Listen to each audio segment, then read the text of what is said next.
Madam Secretary. Engrossed Senate Bill 2208, a bill for an act to amend and reenact Section 57 of the North Dakota Century Code relating to the state share of oil and gas tax revenue allocations, the Municipal Infrastructure Fund, and the County and Township Infrastructure Fund. Senator Boehm. Madam President, I bring to the Chamber from the Energy and Natural Resources Committee the amended Senate Bill 2208. The committee gave a do not pass on the bill to its unintended consequences and its implications. The internals of the bill, in addition to what the senator from the Northwest gave to us earlier, are allocation of oil and gas revenue. The bill amends the distribution of oil and gas revenue, directing funds to infrastructure development in non-oil producing counties. The Municipal Infrastructure Fund, which is the Prairie Dog Fund, and the County and Township Infrastructure Fund each receive 50% of the designated funds. The Prairie Dog Fund. This fund provides grants to cities and non-oil producing counties for essential infrastructure projects such as water treatment, wastewater systems, roads, and bridges. Cities must report their use of funds biannually, and failure to comply can result in funding ineligibility for 2 years if the law is not followed. Penalties for interference with agricultural and energy projects. Cities, counties, or townships that enact policies conflicting with state-permitted agriculture or energy infrastructure projects risk losing grant eligibility. Violations are determined through a review process led by the Board of University and School Lands. Biennial reporting requirements. Cities and counties receiving funds must submit detailed biennial reports outlining how the money was used. Failure to comply can lead to penalties, including ineligibility for future funding. Madam President, I was one of the opposing committee members in the 5-2 do not pass vote. The bill is not about improving infrastructure processes. It is about penalizing local governments and eroding local control. This legislation unfairly targets those political subdivisions that receive funding from the Prairie Dog Fund. If this were truly about infrastructure fairness, it would apply equally to all communities, not just those dependent on this specific revenue stream. Instead, it singles out certain local governments for punishment, making it clear that this is not about policy, it is about control. Furthermore, the bill attempts to solve a problem that does not exist. The energy-producing regions of the West have successfully moved forward with major projects without this kind of legislative interference. In fact, multiple large-scale projects have been proceeded with little to no obstruction for the past decades. So why are we introducing heavy-handed policies now? This legislation is not based on a widespread issue, but rather on isolated incidents, perhaps even a single project. We should not be making broad policy discussion or decisions based on one rare, unique situation. Moreover, the bill imposes punitive measures that undermine local decision-making. If a political subdivision acts in a way that the state disapproves of, it risks losing crucial infrastructure funding. This is not how we should govern. Local leaders are elected to represent their communities and should not be forced into compliance under financial threat. This bill is not about cooperation, it's about coercion. Additionally, this bill's implications were serious enough that the committee voted 5-2 for a do not pass recommendation. That vote reflects the recognition that this legislation would have unintended consequences, creating unnecessary restrictions and potential economic harm to local communities. I urge my colleagues to vote red on this legislation. Let's not create unnecessary policies to address hypothetical future issues that have not been a problem in the past. We have plenty of evidence that the present process is working. Let's uphold the principles of local control and fairness in infrastructure funding. I ask for a red vote on SB 2208. Senator Patton. Thank you, Madam President. I am the prime sponsor on this bill. And in explaining this bill, I'd like to start with Article 7 of the North Dakota Constitution.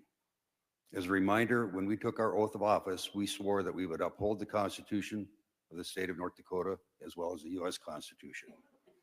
Article 7 says, Section 2, the Legislative Assembly shall provide by law for the establishment and government of all political subdivisions. Each political subdivision shall have and exercise such powers as provided by law. Section 8 of Article 7 says, each county shall provide for law enforcement, administrative and fiscal services, recording and registration services, educational services, and any other governmental services or functions as provided by law. What this means is the powers and authority the local political subdivisions have are established in the Constitution, but determined by the legislature, which sets the law. It is our responsibility to determine what powers and authority we will grant to the political subdivisions. It is a responsibility that we should and do take seriously. It is a political subdivision's responsibility to diligently and effectively follow and enforce the laws through the powers and authorities that have been granted to them by the legislature. This is also a serious and important responsibility. There's testimony that said Senate Bill 2208 is unconstitutional. This is incorrect. The passage of the bill by the legislative body that is signed into law by the governor that either grants or takes away the powers and authorities of a political subdivision is clearly illegal. Our Constitution tells us that in very unambiguous terms. And we do this every day in these chambers. The legislature has the power and responsibility to pass laws that, when signed by the governor, set up and empower and fund agencies that regulate various industries and activities that operate and do business in the state of North Dakota. Examples of these are the Public Service Commission, the Department of Environmental Quality, the Department of Mineral Resources, and the Department of Financial Institutions, as well as several others. The regulations adopted by these regulatory agencies have the effect of law because the legislature and the governor have said so. So what happens when a political subdivision enacts an ordinance or a rule that conflicts or attempts to preempt state law or regulations? Our common law, which is described as unwritten laws that are based on legal precedents established by the courts, identifies three types of preemptions.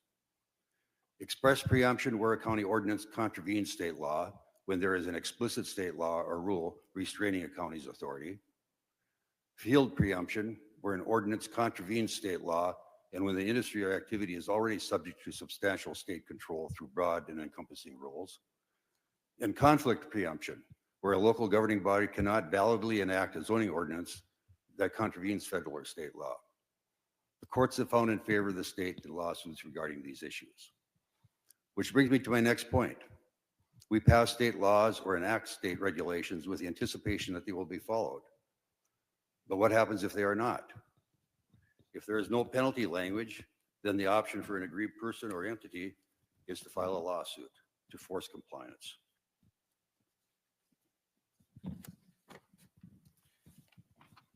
If there is penalty language, then the penalty can be enforced by the appropriate state agency. We see several bills each session that applies penalties for lack of compliance.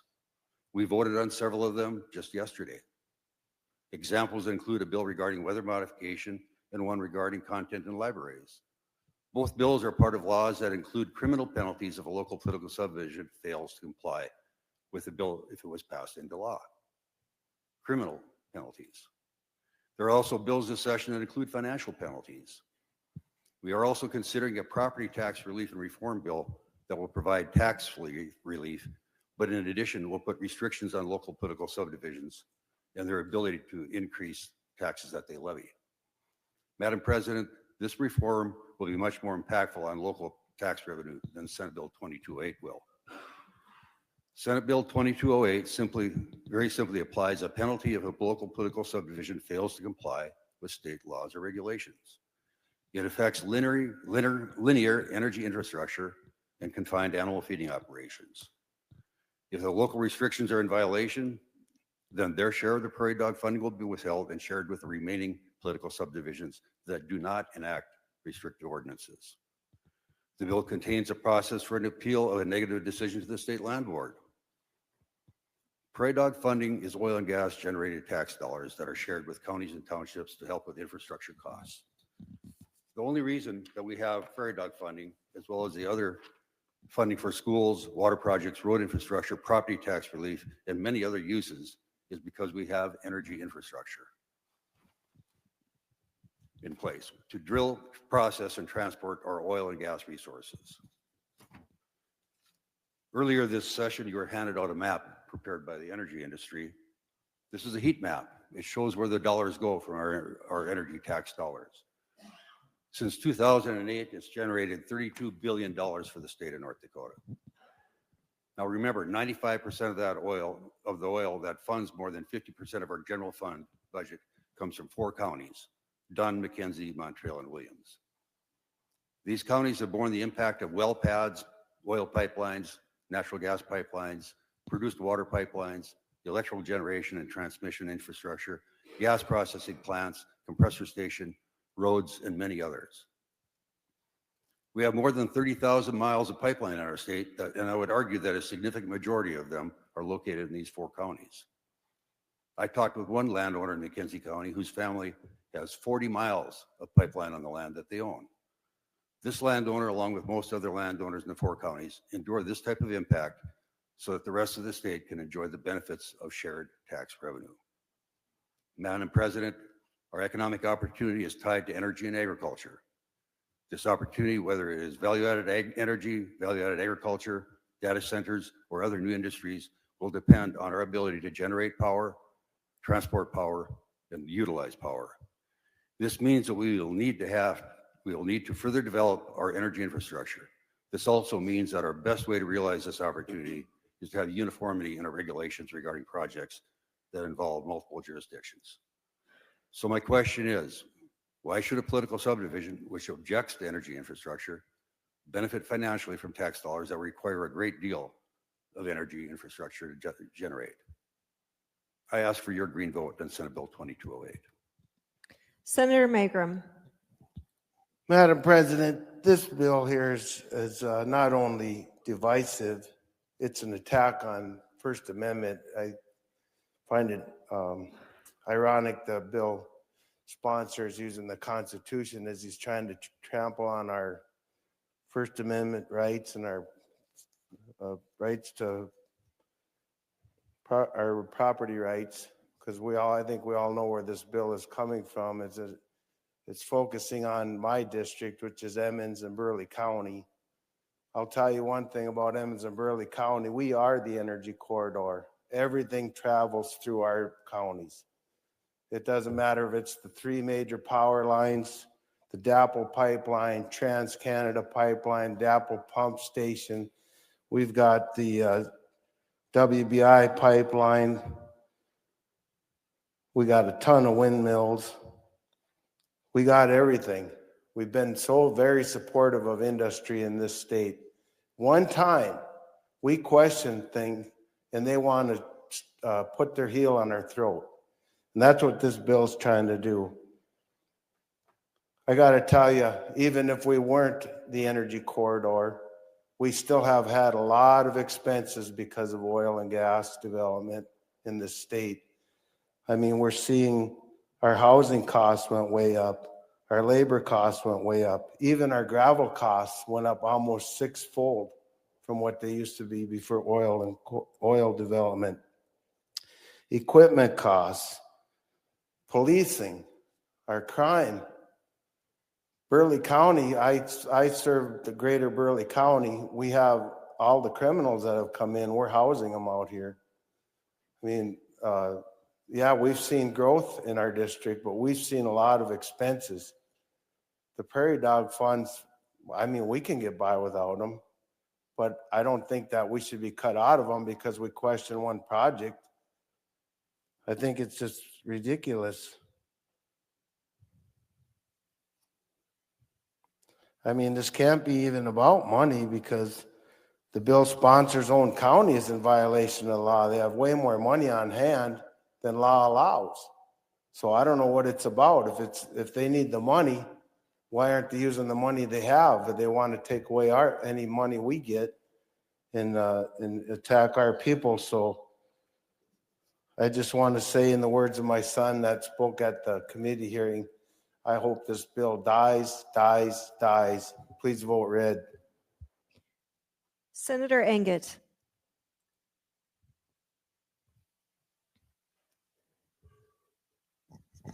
Madam President, I would like to take this back to good old Powers Lake, North Dakota. That's where I'm from, population 250, and I have been getting lots and lots of feedback about 2208. And I find myself in somewhat of a different situation, I guess I'd say. I happen to be on the Planning and Zoning Commission back home as well in Burke County. So on one hand, I fully understand the capabilities of all the folks that I work with back there, and they're very bright, intuitive people who are connected to their community and who do the right thing. And so I like to lean on the fact that these people know the community, they know what's important, they have friends and neighbors, and I feel that they would be able to do a much, much better job of finding passage for valuable projects that are ongoing in their community. So I struggle with taking that right away from them because they're a bunch of very smart and capable people, and they're who I represent. So I just think that they can do a much better job of doing whatever needs to be done in a more capable and efficient way, in a much cheaper way as well. Let's keep the lawsuits out of it. Let's keep the big time delays out of it, and let them do their work, which they're so very able to do, and let's get out of their way. There may be a time that the government stick is necessary of eminent domain, but maybe not. Let's avoid it. Let's not create all kinds of community chaos and all kinds of problems. Let's let the community work things out, and if they can't, let's step in and help in any way we can. I would say we vote red on this one. Senator Beard.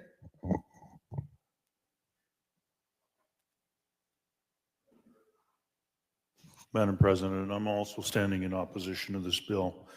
Last session and somewhat in this session, we've had a lot of legislation that was brought forward from people that this is somewhat targeted at. And they had bill after bill that kind of made the same mistake in that it was trying to target one project, and the repercussions of those bills, that legislation was so great, we defeated it. And you may disagree with that, but it, I believe, was rightfully done. This type of legislation, if we pass this out of this chamber, the people that have been that have felt that they haven't, their voices haven't been heard, and they think they found a mechanism to fight back. This type of legislation doesn't help that situation. If there's in the Northwest, if there's an issue between a company and landowners, they work it out. And if they can't work it out, there's a remedy. And it's called the court system. The court system is a remedy for many circumstances. And this situation that's going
Madam President, I'm also standing in opposition to this bill.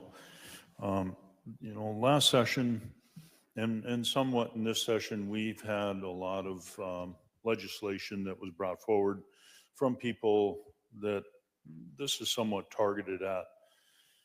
And they had bill after bill that kind of made the same mistake in that it was trying to target one project, and the repercussions of those bills, that legislation was so great, we defeated it. And you may disagree with that, but it, I believe, was rightfully done. This type of legislation, if we pass this out of this chamber, the people that have been that have felt that they haven't, their voices haven't been heard, and they think they found a mechanism to fight back. This type of legislation doesn't help that situation. If there's in the Northwest, if there's an issue between a company and landowners, they work it out. And if they can't work it out, there's a remedy. And it's called the court system. The court system is a remedy for many circumstances. And this situation that's going on right now, that remedy is available through the court system. The court systems they're gonna kind of determine a lot of the different things, a lot of the differences maybe on that one project. And we know that. So for us to basically kick people in this manner, I grew up in this area, and I'm telling you, you want to fight, you can't win. Pass this bill out of chamber, because the repercussions of what's going to happen if we pass this is going to spread across the state. When you start stepping on people in a manner like this, it's not going to end well for anybody. Please vote red. Senator Wanzek. Well, Madam President and members of the Senate, I venture to guess that not many in this body are more heavily invested into rural North Dakota or farmland than myself. And I get the concept of property rights. I expect to be respected and treated reasonably. And the key word there is reasonably. But I'm also interested in helping grow opportunities within our state. And I recognize sometimes that might require an inconvenience for me. But in most of those cases, I will be compensated. I guess what frustrates me is I know of some of the local authorities that the intent is pretty obvious, is not to negotiate the project, but it's meant to stop the project. And it's frustrating when you have just a few, those that espouse the concept of not in my backyard kind of mentality. It's frustrating to me, even though I do want respective property rights. I find it a little bit ironic that we're talking about energy projects or agricultural projects. They want the benefits of those kind of projects, but not the inconvenience. Kind of reminds me of a fable that was told to maybe most of you, maybe some of you are young enough, maybe you weren't told that story, about the little red hen who finds a grain of wheat. And she asked the rest of the farm animals on the farm who would help her plant the wheat, harvest the wheat, mill the wheat, bake the flour into bread. Who would help her do that? None of the animals wanted to participate. But when it came time to eat the bread, everybody was there at the table. So the way I see this is it's making that statement.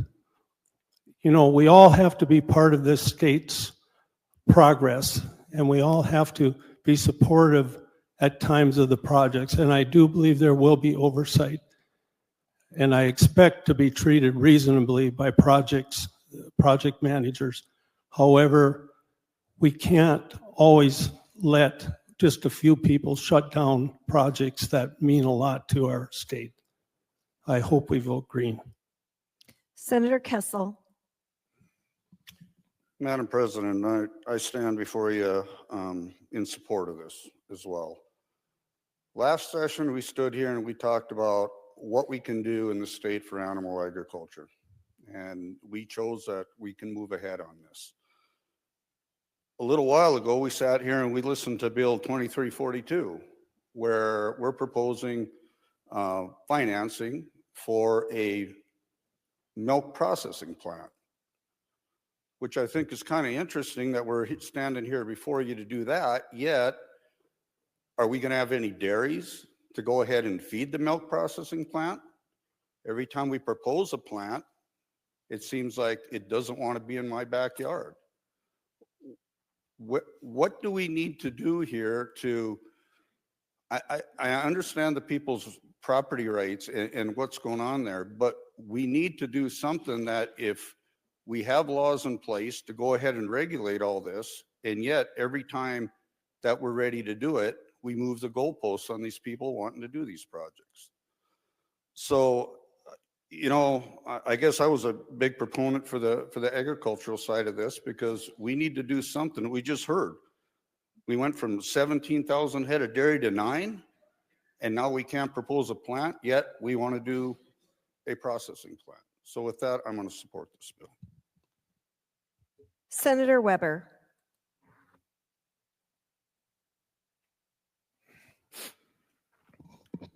Madam President, I can appreciate the sponsor's frustration with opposition to some of the projects in our state.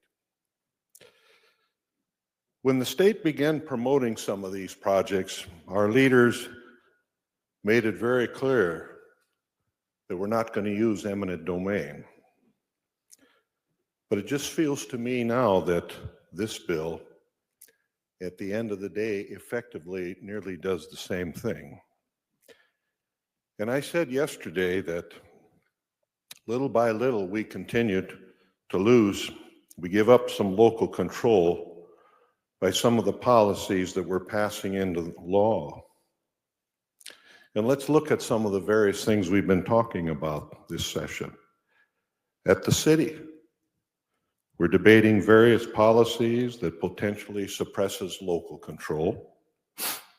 At the county level, we're debating policies that potentially suppress local control.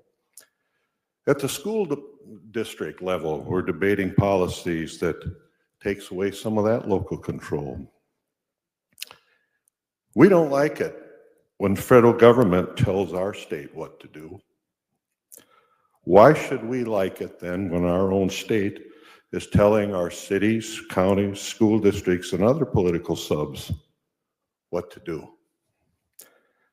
The best solution, I think, is still more communication with give and take between industry, government, political subs, and landowners, and a willingness to compromise in those negotiations. One side can't have it all. This bill, I think, will promote more conflict and animosity rather than cooperation. Yes, these projects are a tremendous benefit to our state, but there is absolutely no doubt in my mind that industry and us will still find a way to get this project done, even if we defeat Senate Bill 2208.